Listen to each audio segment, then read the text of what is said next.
We are ready. All right, perfect. So, today, just like I promised, we're going to be talking about the end of day 4 and pretty much all of today, day 5, which ended about an hour ago. So, hopefully, everyone who's in DC put out the regurgitated information and we'll be able to dissect it, see what's fact, see what's fiction, and yeah, let's get into this though. So when we first, or I guess when we last talked at the end of day 4, we were talking about the NDASA's witnesses. So let's take a look and see DEA hearing DASA witness day 4. Let's see what comes up. Okay, so Vicente LLP is posting on it. Let's take a look what they said.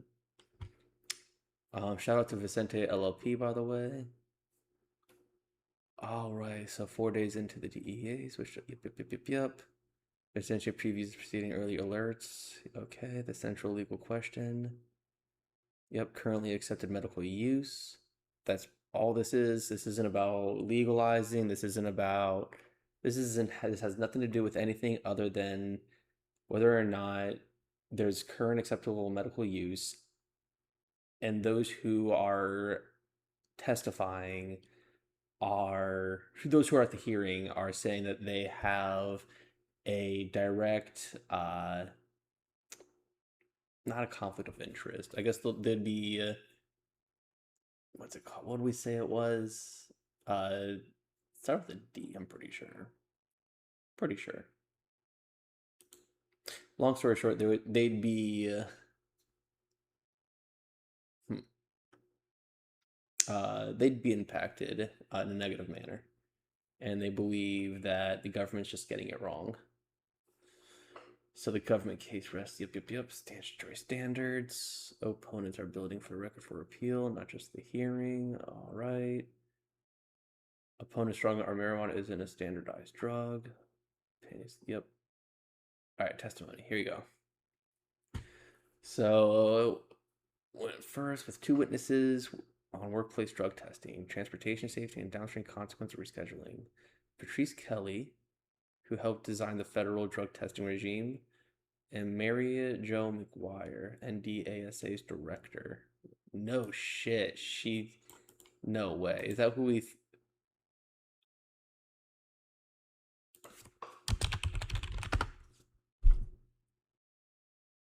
No way.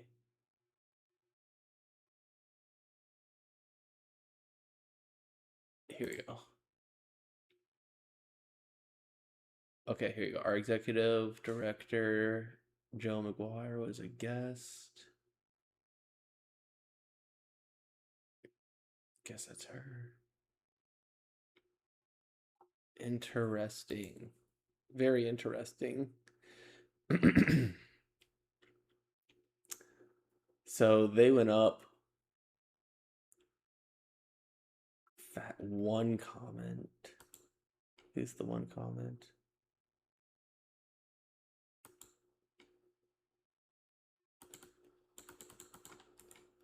Let me see.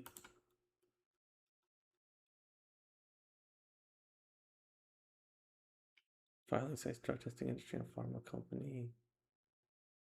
Okay, we'll take a look at that in a second. Interesting. All right, well, that's just fascinating. All right, so pretty much, I don't think that's the same person we're looking at here. All right, well, anyway, so these two, Chris Kelly, those two are the NDASA's witnesses. So I guess they argued that the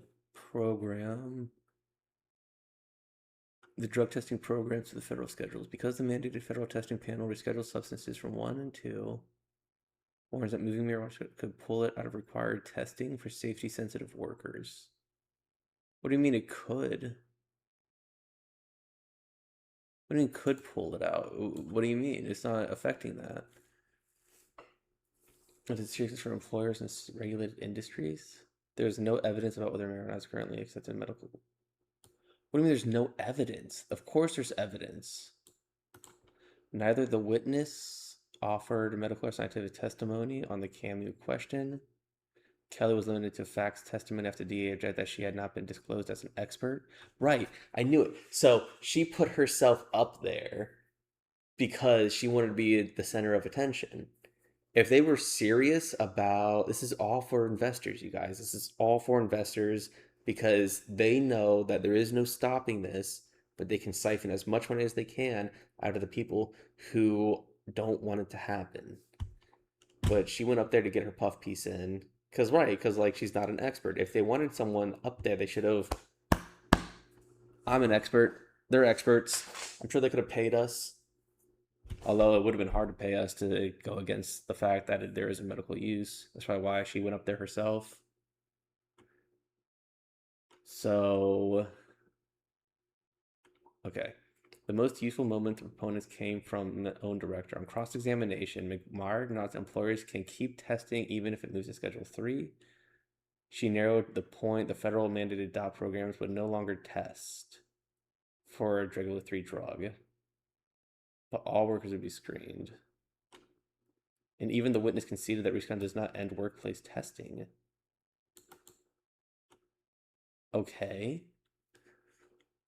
So she thought, okay, workplace testing, impairment, public safety, and transit risks are real issues that reinforce recurring theme. Do not run the FDA recommended medicine.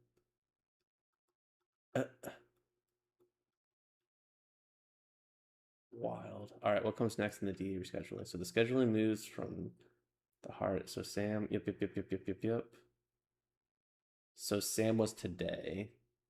So according to Vicente, they think that the appeals process after a DEA decision is going to happen.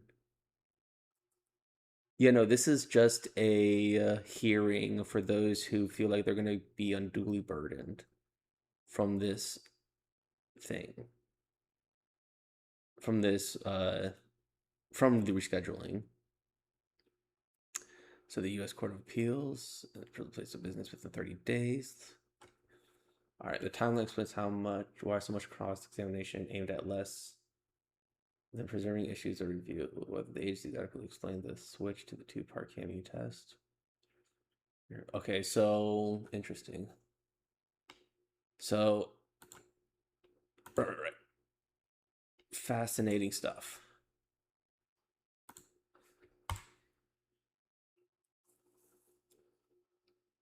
That was the second, so end of day 4. Continued. So today was more of, damn, they had 3 days to like get ready. Cross-examined by the government. Ooh, I want to see that. I want to read that. The cross-examination by the government and the redirect opportunities. So that was all today. So she finished out her hearing today. And then Sam went in at 1:30. Let's see. DEA hearing day 5. Let's see what's going on. Not Reddit.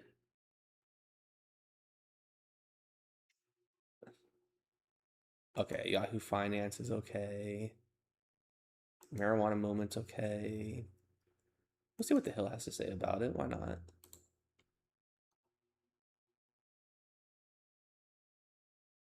Okay, and that seems to be about it. All right. So update. So the DOJ says the CSA protects legitimate scientific research. MMJ says the government start treating it that way. Wait, MMJ? Okay. MMJ Holdings, together with the pharma and the biopharma labs, responded to the Department of Justice recent filing while highlighting the testimony presented on Monday during the DEA rescheduling. In opposing MMJ's appeal at motion for a stay, DOJ argued that the CSA was enacted to protect the American public and scientists and medical practitioners. According to MMJ, that description mirrors the company's activities over the past 8 years. MMJ currently maintains 2 active FDA investigational new drugs, an FDA orphan drug designation, a DEA Schedule 1, and an analytical laboratory. manufacture soft gel capsules. Application filed in 2018. An ongoing federally regulated pharmaceutical development program. Entities Congress intend to protect. Yep. So DOJ argues that MMJ lacks competitor standing because it does not have an FDA-approved product on the market. That's true.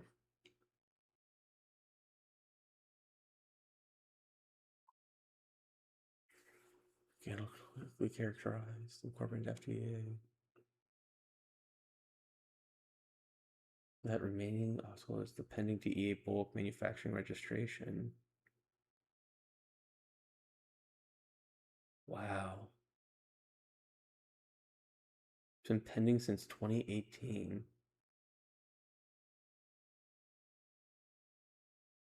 You cannot conduct FDA clinical trials without first manufacturing the investigational medicine. That's true. Yeah, how you can do the trials without the medicine.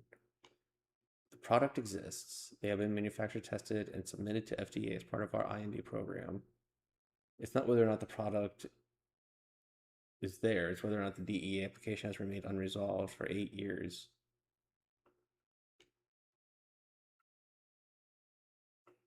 So this has nothing to do with what's going on. Oh my goodness. This is just a whole nother thing. We'll get into that later. That's fascinating. This is not, because this isn't the DE. Oh my goodness. Okay, so we'll get back to that. Okay, inside DEA. Here we go. Marijuana. Here we go. Let's see. I don't want ads. Come on now. Hello? Hello? Oh, where'd it go? Where'd it go? There it is. All right. All right. Newsletter, New Cayman Island. Where's the update about the DEA? What? Okay. Not much of an article there. DEA hearing.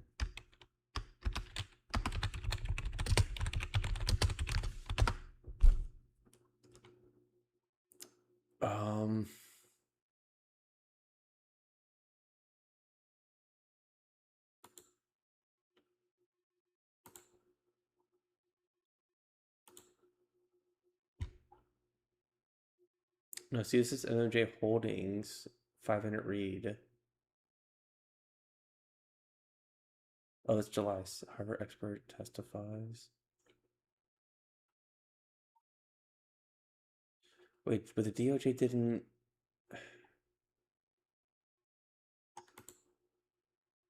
Access Newswire.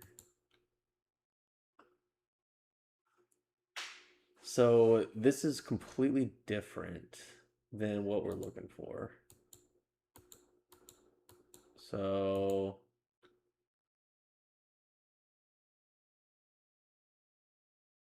wow, is no one really reporting on this right now?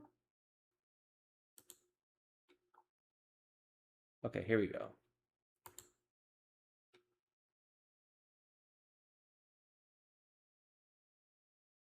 Here we go.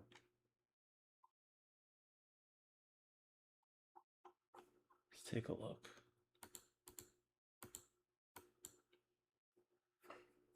Yep.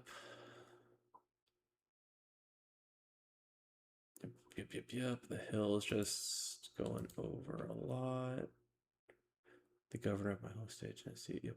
Okay, here we go. Here we go. Wait, is this an op-ed? This is an op-ed by Representative Stephen Cohen. Wait. What? Congressman Stephen Cohen.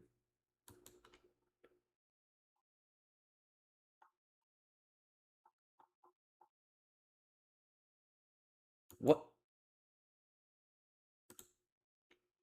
What? This guy.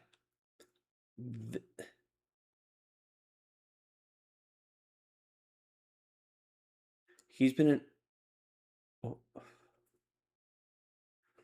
wait, is he current? Oh, he's in the state office. Okay. He was in the Senate since 2006. Wait. He's been in the House of Representatives since 2007.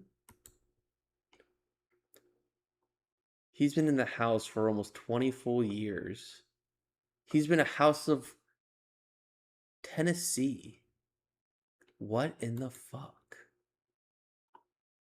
Okay, so I didn't realize. Okay, so Tennessee Democrat. Marijuana is placed in Schedule 1 CSA. The CSA. So this has nothing to do with the DEA hearing. This is just Stephen Cohen's fucking ramblings. The DEA finally started an administrative hearing over proposed rule, Schedule 3, the criminal. Yep. It has been 54 years since the Schaefer Commission report, authorized when the CSA was signed into law. Nixon handpicked the committee and ignored its findings and recommendations. It is my firm belief that marijuana never belonged on Schedule 1. Okay, there we go. Its inclusion and association. Then why is the Tennessee Bureau of Investigations fucking fighting it, huh? Associated criminal penalties result in harsh disproportionate prison sentences for community colors. Yep. You couldn't make it illegal. Yep. So he's pretty much A-okay with it. The government owns states signed to prevent state commissioner from rescheduling marijuana without the Tennessee's General Assembly approval. That's insane. Without the GA's approval. I mean, I guess that makes sense. That actually makes sense. Yeah, no, you want the Tennessee General Assembly to make sure. I actually agree with that. They're not out of luck.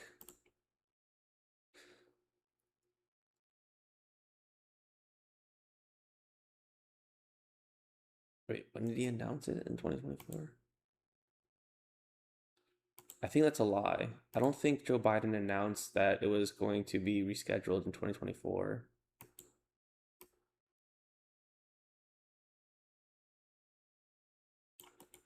Let's see.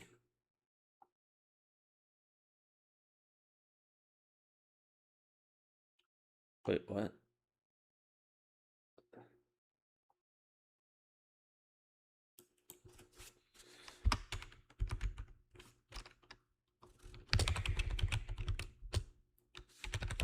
I don't think he did reschedule it.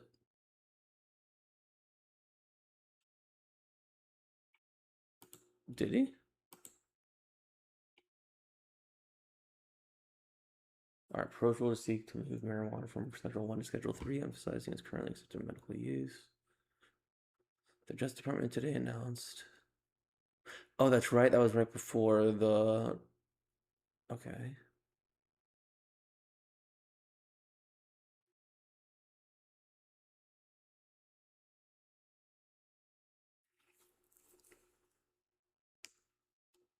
Okay.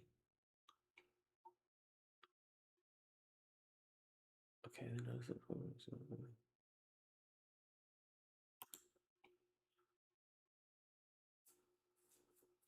Slip opinion.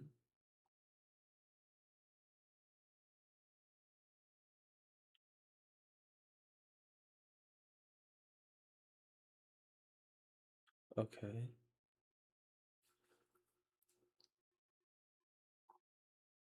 Interesting. All right. So pretty much this is a paper from 2022.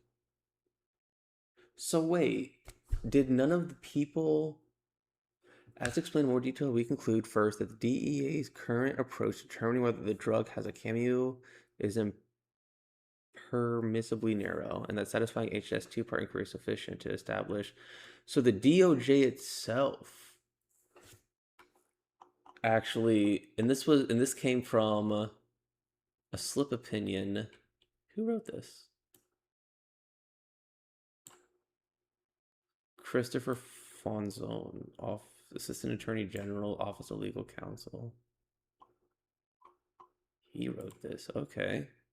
Let's figure out who this guy is. He's a former Assistant Attorney General. Let's connect. Add a note. I guess research into the current rescheduling process of cannabis to have a conversation with you on it. All right. Rescheduling. All right, perfect.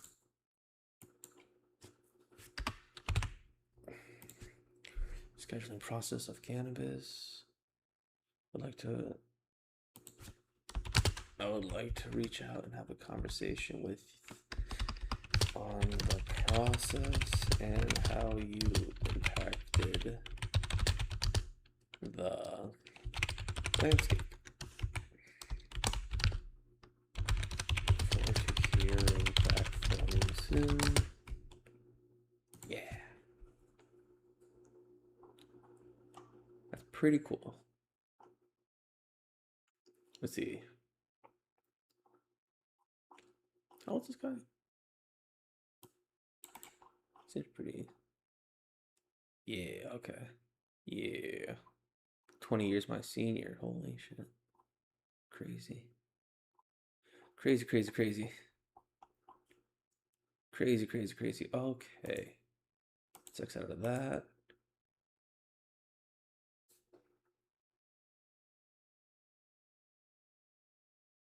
So it's not binding on the DEA and the scientific medical underlying HHS's CAMU recommendations are binding.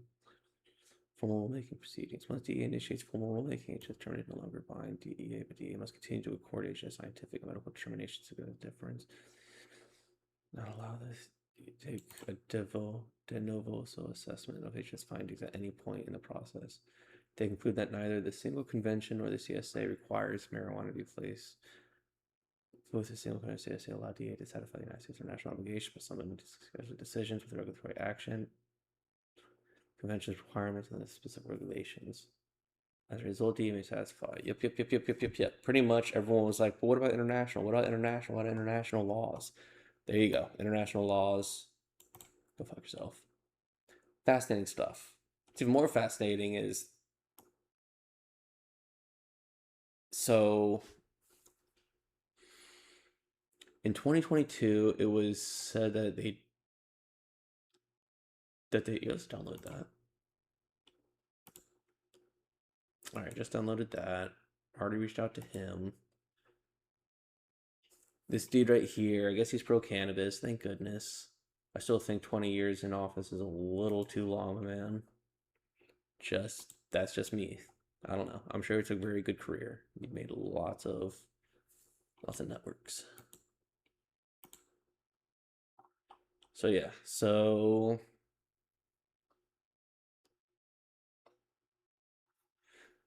they submitted the proposed regulation to reschedule marijuana in 2016.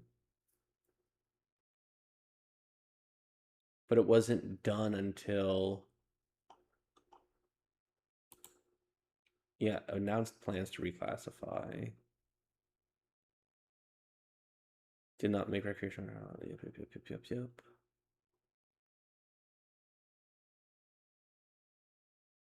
Interesting.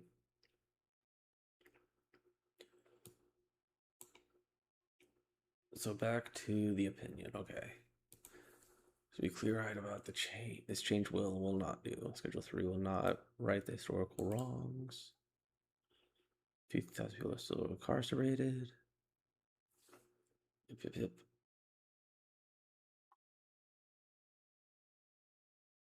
His Restore Act. Let's stick with the Restore Act. That was earlier.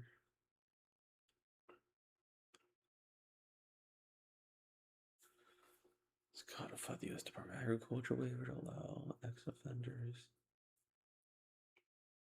Okay. I wonder if it got passed. I don't think it got passed. Let's take a look.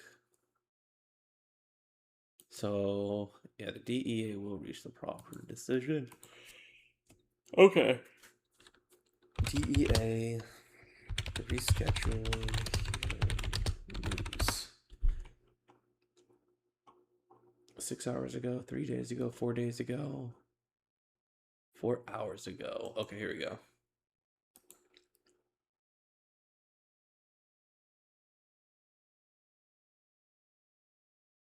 So Access Wires News is the one that did this.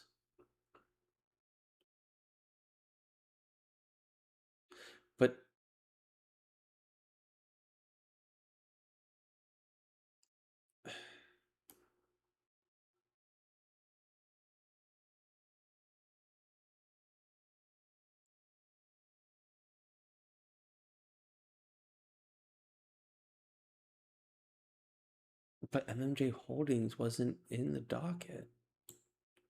Am I just crazy? Sam is in the docket. Is this person just did they just put DEA hearing July 6th? And then completely put a completely different. I am so confused. Okay. AI on AI on AI. Okay, do we just go to YouTube for this? We're on YouTube. We're the ones who are on YouTube. What do you mean? Ah. DEA comes out swinging on cannabis. Okay, news today.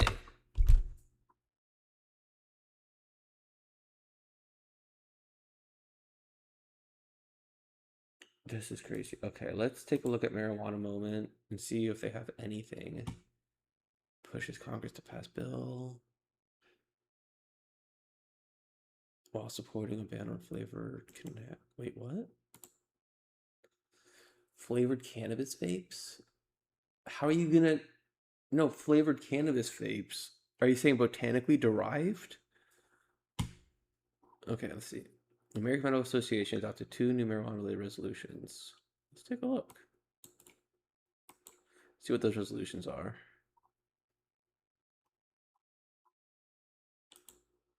Wait, that was January 15th.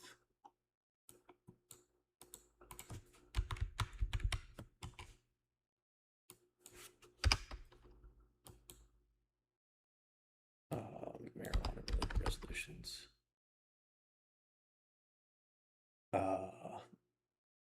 Let's take a look at this one.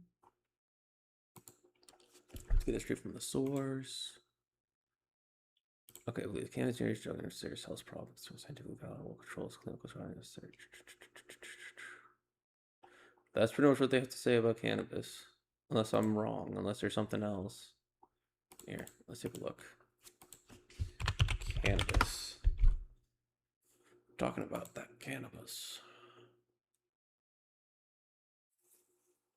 Let's take a look. Yeah, they believe it's a dangerous drug and a serious health public concern. And they haven't said anything about it. Wait, so what are these? AMA's House of Delegates last month approved both measures in the latest line of drug policy related resolutions. Can we get a citation on this, please? Can we get a citation?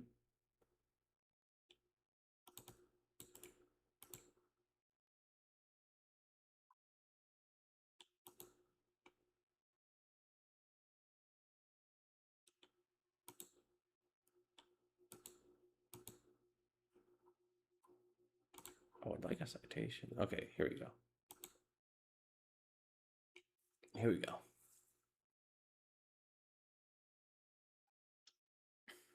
So, in the American medical gathered physicians from all corners of medical. The new policy adopted on the second day of voting to the AMA annual meeting includes supporting food as medicine interventions to improve health outcomes, protecting the public and firefighters from wildfire toxins, opposing flavored vaping products to protected youth, advocating for restoring EPA's endangerment finding and greenhouse gas emission, and protection of lung cancer screenings. Okay, so food is medicine. All right, this has nothing to do with cannabis. We're going to read it anyway. Building on efforts to promote health through improved nutrition and diet, and directly food is medicine. Reduce diet-related chronic disease, address food insecurity. Food insecurity, you're always going to see that. Medically tailored meals, medically tailored groceries, and produce prescription programs. Produce prescription programs. Interesting.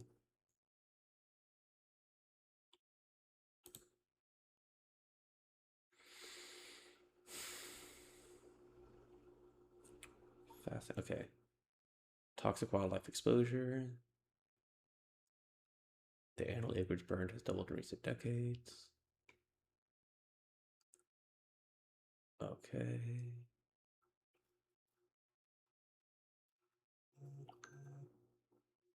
Yes. Okay. Thanks. All right, here we go. The AMA adopts new policy opposing the Food and Drug Industry to authorize electronic nicotine service systems with fruit characterizing flavors. Okay. Tobacco and nicotine.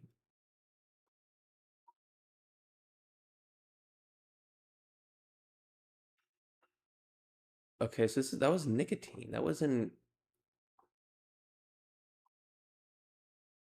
nicotine. What's this one? Okay.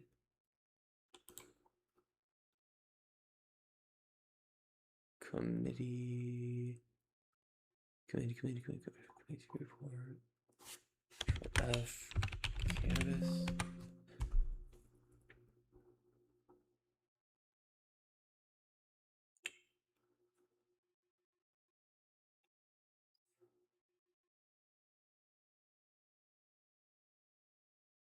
Just took the handbook.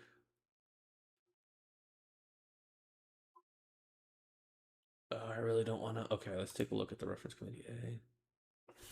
Control F. Canna? No cannabis. Okay. Number B. Control F. Cannabis. Alright, banning cannabis flavored e-cigarettes. 232. Whereas vaping e-cigarettes has been a popular form of nicotine and cannabis delivery for approximately 20 years, whereas on April, this is a resolution. Denied. Reservation also 5 clusters of flavored e-cigs, including increased satisfaction, better feel, variety customization, food craving suppression, and social impacts. And whereas flavors may make e-cig more satisfying and may increase abuse potential, product appeal, reinforcing effects. Reinforcing effects is true. Where cannabis can have a strong, earthy, or even bitter taste, which some users find unpalatable. That's not true at all. Whereas, okay, so right here, this is where you need a subject matter expert in the room because it's based off the terpenes. You can have a sweet tasting natural cannabis strain. Like, hold on. I'm gonna pull you in here for a second. I'm gonna pull you in. So when we're talking about flavors and flavored cannabinoids, it is true there are earthy flavors out there. There's also piney flavors out there. There's also nutty flavors out there. There's also sweet flavors, right? I know a strain called pink milk that doesn't taste like milk, but it is very sweet. You hit it and it's from a bowl or from a water pipe, from a joint. It's a sweet tasting flavor. So this right here, let's go back. This, hold on, let me, it's probably hard for you guys to see this little itty bitty text. Hold on. Let me enhance. All right. So, whereas cannabis can have a strong earthy or even bitter taste, which some users find unpalatable, that is hearsay. That is pure politics. Whereas flavored cartridges offer a way to mask the unpleasant taste of cannabis, it does not. It does not. And first of all, flavored cartridges are coming from botanically derived terpenes. These aren't artificial flavors. This isn't red dye 49 you're adding to your cartridges. These are botanically derived terpenes. And if they're rosin terpenes, then you're definitely going to have the natural flavor.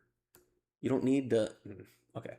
So, whereas flavors of both nicotine and cannabis vape products increase adolescents' willingness to try them, that is not true. It has been studied. There are actual studies done within various states that have proven that cannabis legalization actually lowered the amount of adolescent use.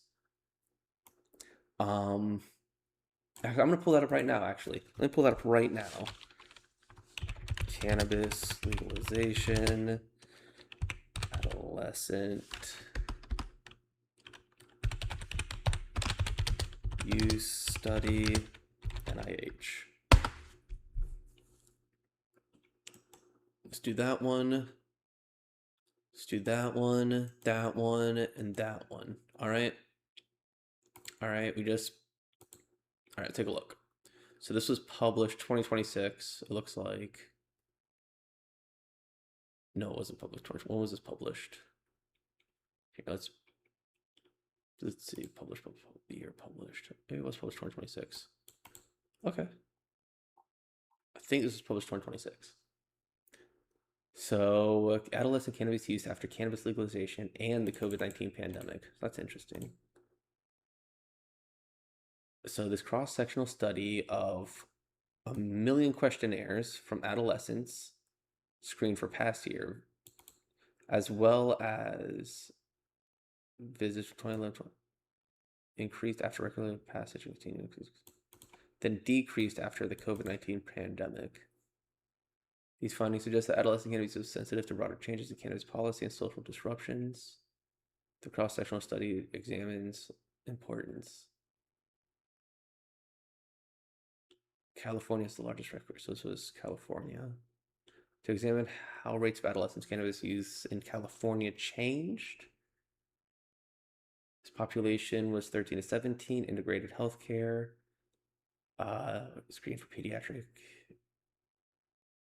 screening for cannabis use during standard pediatric care for 2011-2024. The data were analyzed from March to September 2025. So California state passage reduced penalties for underage cannabis possessions. And then the implementation of legalization for COVID-19 in the past years have reported based on university. Okay, let's take a look.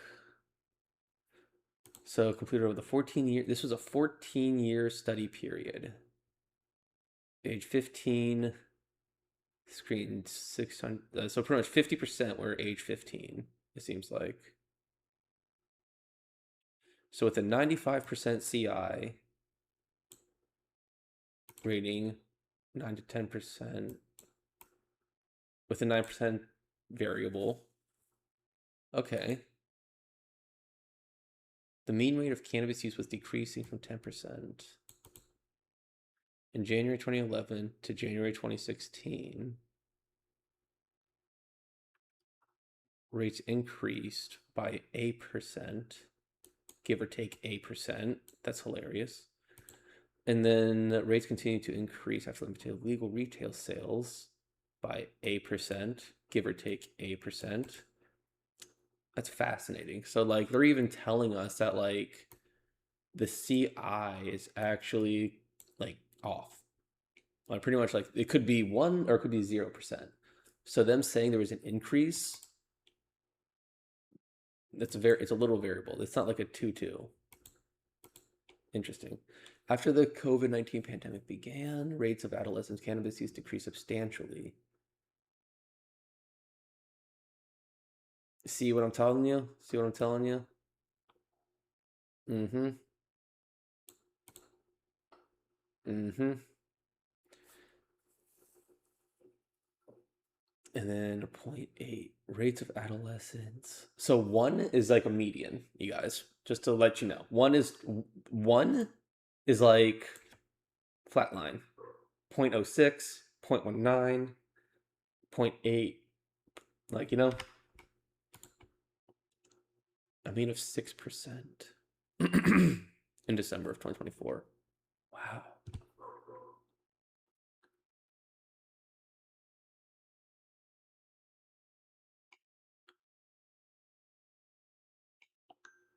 I want to see the data. Show me the data. Where's the data?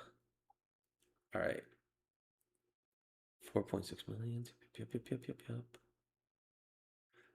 So 35 county catchment area. The questionnaire of the 1 million questionnaires from 729,000 adolescents, a total of 10,000 questionnaires are missing. Excluded. They were negligible differences in age. Okay. Data on past year cannabis use. All right. Statistics. This is fascinating stuff, you guys. Fascinating stuff. For the main model, we hypothesized level and slope of each increase. Okay, let me use the model. I want to see the model. All right. The study included 1 million questionnaires. Yeah, we just read all this twice. Oh, wait, hold on. This is actually important. So the roll number was.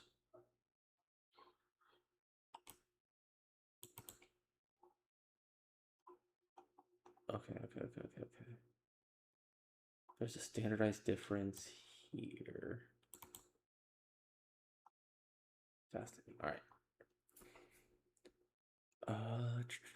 Yes. Okay, here we go. Interesting. So it does seem like, according to the data, according to California, it seems like RCL passage is very volatile. And then COVID-19, everything dropped. And there's been a downtrend ever since.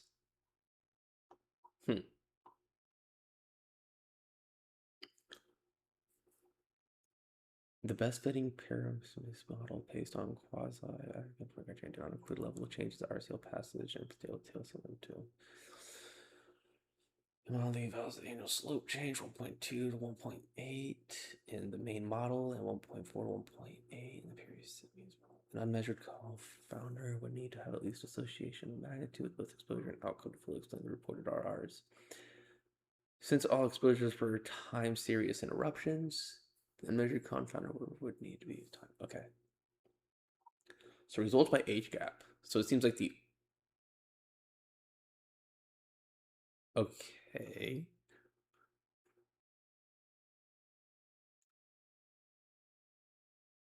I'm curious. It seems like there's something else going on with this trend here. Standardized rate per 100 adolescents. And it seems like age 17 is obviously the highest. But what's interesting is you actually can see, oh my goodness, you can. It's not that they're that's so funny. This is a generational chart. Okay, so let me say what I mean by that. Okay, so if you see this over here, you see the very top here. These are the people who are just about to, like, right at that cliff, and then cause that's 2011, right? And then boop, they're 18 now. They're gone. Drop off, because you have everyone who's 16, 17, right? Everyone who's 15 turns 16, right? Everyone who turns 14 turning 15, 13 turning 14. So 13 turning 14, but you can see where like generationally the 15 and 16, those who use are going to continue to use, and those who aren't, like you see it literally attaches itself. That's so fascinating. It's generational. That's so cool. Okay, so adolescence is an important period of development. Yep, the increased rate of adolescent is consistent with 2024 minute. Wait, no, it's not an increase of rates. It's decrease. See, it's a decrease. See, and there was a spike from 2024 to 2025, probably because of self-reporting. It could just be because I don't know. Returning to pre-loser 2024. Just research is needed to determine the specific mechanism. Yeah, yeah, yeah. I would like to see the various mechanisms too. That's pretty cool. But this is what I'm talking about. NIH reported. All right, let's continue on. Cannabis use among it in the era of marijuana legalization, review and change of patterns. So this is from 2021, published in 2020. I think that first one that we had was pretty. Here, let's go back to that one real quick. History. Recently closed.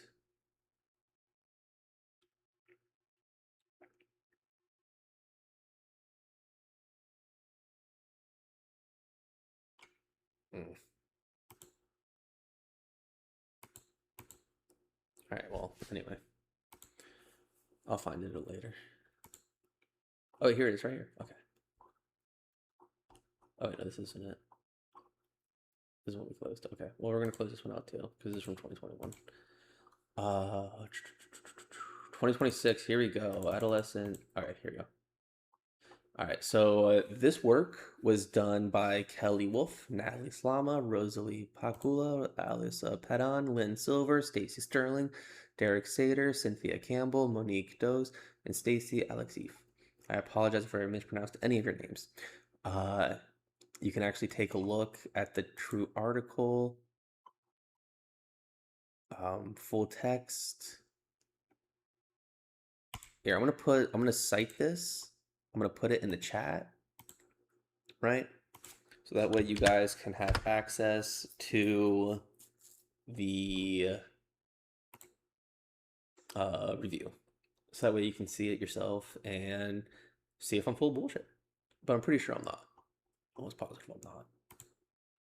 So yeah, so we're gonna exit. This was done in 2020, so we're just going to exit. All right, effective cannabis legalization, unless across 3 studies. Ooh, across 3 studies. Is this 2024? Okay. Okay. Data was taken from 1999 to 2020 from Oregon, New York, and Washington. All right, conclusions. The current study addresses several limitations, repeated cross-sectional studies on the impact. Findings are not consistent with changes. Ongoing surveillance.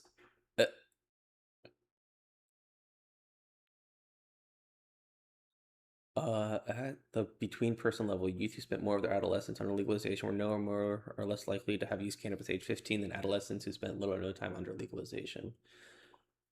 So pretty much there's been no increase, and they're pretty upset about that. The participants for 3GS were the children of men in the longitudinal Oregon Youth Study. Okay. So there's already an issue here. Like, you're not getting a full cross-sectional of Oregon, you're just getting a community of Oregon. So that's fascinating. Yeah, I want individual states. Ooh, final model equations. Fascination. Well, we'll come back to this later. Cannabis use in adolescence. This is 2025. This is more recent than the previous one. Current state. Give me my conclusion. Control F conclusion. Perfect.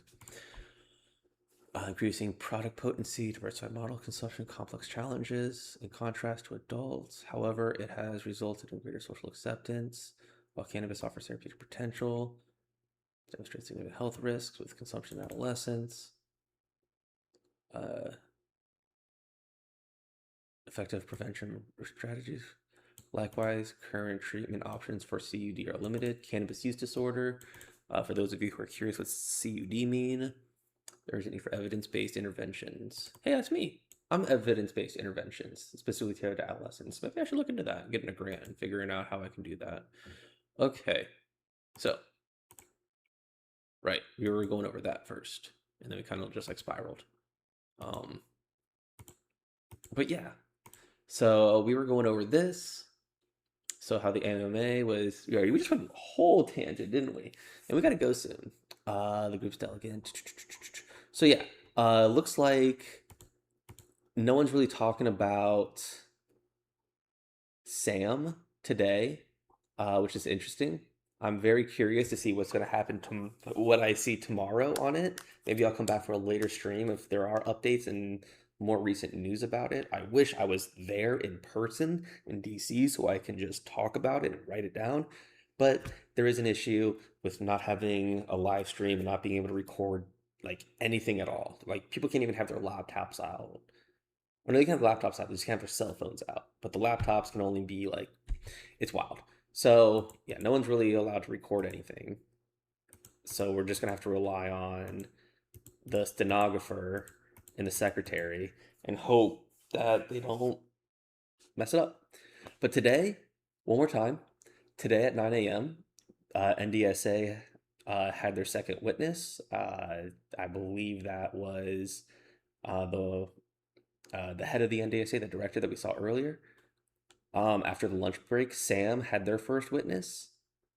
We saw who their first witness was.